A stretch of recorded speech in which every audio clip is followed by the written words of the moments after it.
আজ বানাচ্ছি সয়াবিনের পোলাও। খুবই টেস্টি হয় খেতে আর খুব সহজেই বাড়িতে বানানো যায়। বাচ্চাদের টিফিন বা বড়দের টিফিনেও কিন্তু এই পোলাওটি দেওয়া যেতে পারে। এই সয়াবিনের পোলাওয়ের জন্য প্রথমেই আমি 1 কাপ বাসমতি চাল নিয়ে চালগুলি ভালো করে জল পাল্টে ধুয়ে একটু ভিজিয়ে রাখবো। এখন কিছুটা সয়াবিন নিয়ে একটু গরম জলে কিছুক্ষণ ভিজিয়ে নেব। সয়াবিন ভিজে গেলে জল থেকে নিংড়ে তুলে নেব। এরপর একটি কড়াইতে লবণ ও হলুদ দিয়ে সয়াবিনগুলি ভেজে তুলে নেব। এখন কড়াইতে কিছুটা পেঁয়াজ বেরেস্তা করে ভেজে তুলে নিয়ে ওই তেলে গোটা গরম মশলা ও গোটা জিরে ফোড়ন দিয়ে দিচ্ছি পেঁয়াজ কুচি ও লবণ। পেঁয়াজ ভাজা ভাজা হলে দিচ্ছি আদা রসুন বাটা। এগুলি ভাজা ভাজা হলে দিচ্ছি টমেটো কুচি। টমেটো গলতে শুরু হলে দিয়ে দেব ধনে গুঁড়ো, জিরে গুঁড়ো, হলুদ গুঁড়ো, লঙ্কা গুঁড়ো ও ফেটানো টক দই। এখন সব কিছু ভালো করে সময় নিয়ে কষিয়ে দিচ্ছি ভেজে রাখা সয়াবিন।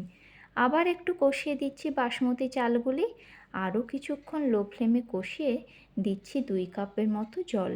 1 কাপ চালের জন্য 2 কাপ জল। দিচ্ছি স্বাদ মতো লবণ ও অল্প কয়েক দানা চিনি। এখন লো ফ্লেমে হতে দেব কিছুক্ষণ।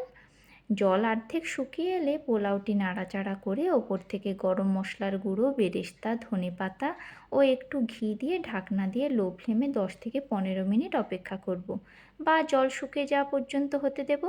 ব্যাস তৈরি আমাদের ঝরঝরে সয়াবিনের পোলাও। দারুণ খেতে হয়। তোমরা কিন্তু বাড়িতে অবশ্যই একবার ট্রাই করো। আর রেসিপিটি ভালো লাগলে একটি লাইক করে দিও।